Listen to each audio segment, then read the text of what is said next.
En el corazón del antiguo Israel, un joven pastor, desconocido para el mundo, que llegó a convertirse en el rey más emblemático de su tiempo.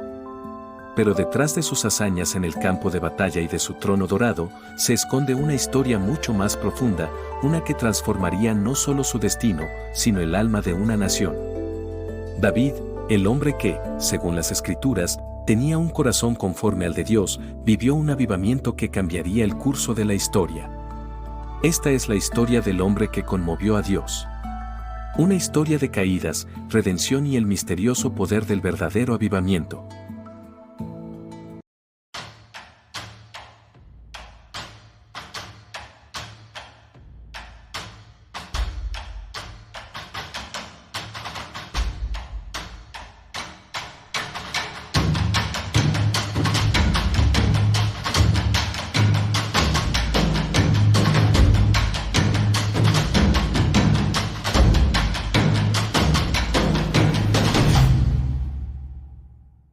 El avivamiento de David.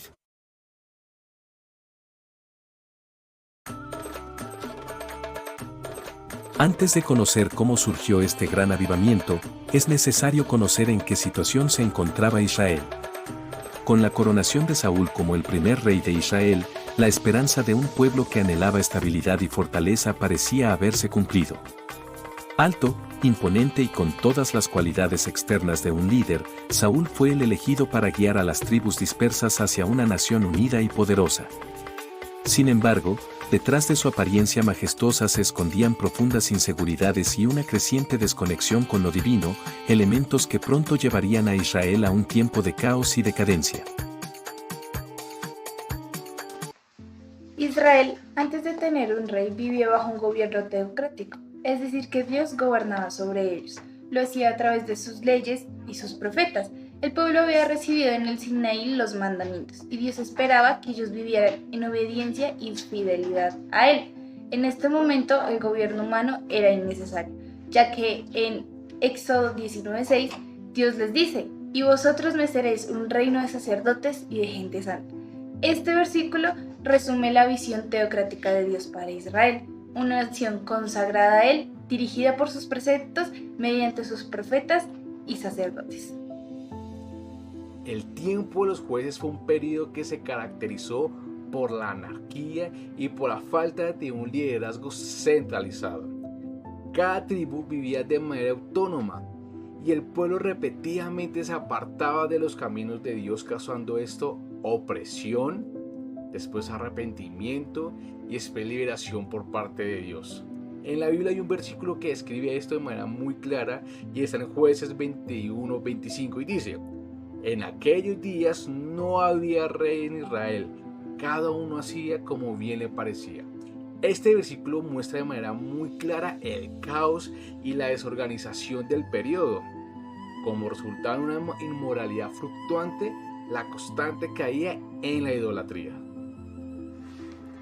Aunque Dios quería que Israel fuera una nación totalmente gobernada por Él, Israel pidió rey.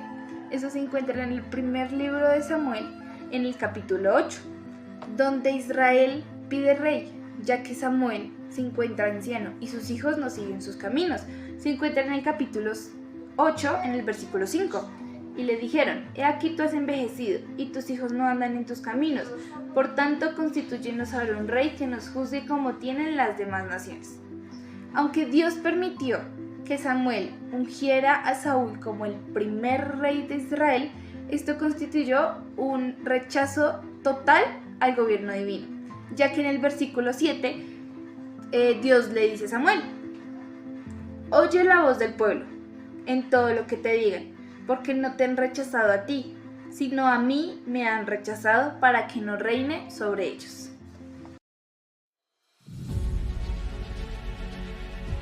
Cuando Saúl fue coronado como el primer rey de Israel, se esperaba que uniera al pueblo y fortaleciera a la nación. Al principio, mostró valentía, pero su desobediencia a Dios pronto reveló sus debilidades. La primera señal fue cuando, impaciente, ofreció un sacrificio en lugar de esperar al profeta Samuel, lo que le valió el rechazo divino. Su desobediencia alcanzó su punto más crítico cuando despreció las órdenes de Dios al no destruir completamente a los amalecitas. A partir de ese momento, el Espíritu de Dios lo abandonó, y Saúl cayó en una espiral de paranoia, celos y violencia, obsesionado con perseguir a David. Su reinado, marcado por la inestabilidad y el conflicto interno, culminó en su trágica muerte en el monte Gilboa, dejando a Israel sumido en el caos y vulnerable ante sus enemigos. Después de la decadencia y caos bajo el reinado de Saúl, Israel necesitaba más que un rey, necesitaba una renovación espiritual. Ese renacimiento llegó con David, un hombre cuyo corazón estaba alineado con Dios. David no solo fue un líder militar y un rey hábil, sino también un hombre profundamente devoto, que buscaba restaurar la conexión de Israel con lo divino. Uno de los momentos más poderosos de este avivamiento fue el regreso del Arca de la Alianza a Jerusalén. Este acto no fue simplemente simbólico, sino el corazón de su avivamiento espiritual. El Arca de la Alianza se convirtió en una especie de amuleto para los israelitas. El Arca de la Alianza, según la teología bíblica, representaba la presencia misma de Dios entre su pueblo. En varios relatos, el arca había sido asociada con victorias milagrosas, como la caída de las murallas de Jericó, lo cual se puede asociar con Josué capítulo 6, y otros eventos en los que la presencia del arca simbolizaba la intervención divina de Dios en favor del pueblo de Israel. Debido a estos precedentes, los israelitas comenzaron a creer que llevar el arca al campo de batalla o tenerla presente en momentos críticos aseguraría su victoria. Así, el arca dejó de ser vista solo como un símbolo de la presencia de Dios y empezó a ser usada como un objeto de poder, casi como un amuleto, que podía garantizar el éxito militar. El rey David hizo un cambio significativo en el uso y significado del Arca de la Alianza. Mientras que en el periodo de los jueces ven el arca como un objeto, casi como un amuleto para ganar sus victorias, aquellas estrategias militares, incluso una manipulación divina, el rey David reconoce su uso y significado como algo sagrado, como un símbolo de la presencia de Dios en medio del pueblo de Israel. Ya finalmente el rey David logra trasladar el arca en medio del pueblo y lo hace con éxito, lo hace con alegría, danzando delante de la presencia de Dios, realizando sacrificios de animales. Este evento marcó un cambio en la relación con el arca. David no la estaba utilizando para fines militares o como un amuleto en tiempos de crisis, sino que la trataba como un objeto de culto que representaba la presencia de Dios en la vida de la nación, y su traslado a Jerusalén fue una declaración simbólica de que Dios estaba en el centro de la vida de Israel.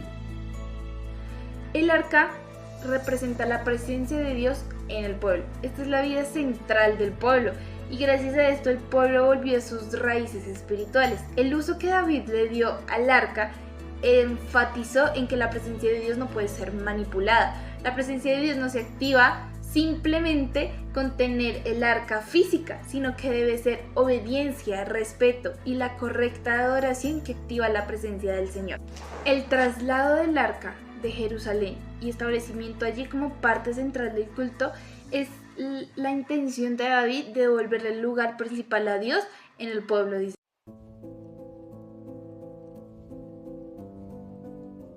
David, con una fe inquebrantable, promovió el arrepentimiento y la adoración genuina.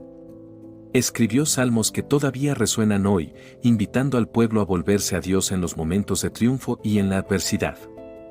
Su liderazgo no solo unificó al pueblo políticamente, sino que lo encaminó hacia un renacer espiritual. Bajo su reinado, Israel experimentó un tiempo de renovación, donde la presencia de Dios se sintió nuevamente en la nación. El avivamiento de David también lo llevó a conquistar. Durante su reinado, el rey David recuperó y conquistó varios territorios importantes para Israel, Primero, tomó Jerusalén de los jebuseos y la convirtió en su capital. Luego, derrotó a los filisteos, asegurando gran parte del territorio que ellos habían dominado. También sometió a los moabitas, amonitas y edomitas, convirtiéndolos en vasallos. Además, David luchó contra los arameos y amplió el reino hacia el norte, llegando hasta el río Éufrates. Sus conquistas consolidaron el control de Israel sobre regiones clave y aseguraron rutas comerciales importantes, fortaleciendo así el poder y la unidad del reino. Las conquistas no fue el único legado que dejó David con su avivamiento. El avivamiento de David dejó un legado profundamente transformador para Israel, consolidando la adoración a Dios como el centro de la vida nacional. David instituyó el culto en el templo, organizó a los levitas y músicos para una adoración constante y promovió la unidad espiritual del pueblo. Su pasión por la presencia de Dios influyó en generaciones posteriores, tanto en reyes como en profetas, y su vida fue un ejemplo de arrepentimiento y búsqueda de Dios, mostrando que la comunión con Él era clave para la prosperidad y estabilidad del reino. Este legado espiritual perdura en la historia de Israel. Como dijo A.W. Tozer, el avivamiento es el regreso a la vida de lo que nunca debió morir. Este avivamiento no solo transformó a David, sino que también revivió a toda una nación, mostrándonos que el deseo genuino de buscar a Dios puede traer renovación y esperanza, incluso en los momentos más oscuros.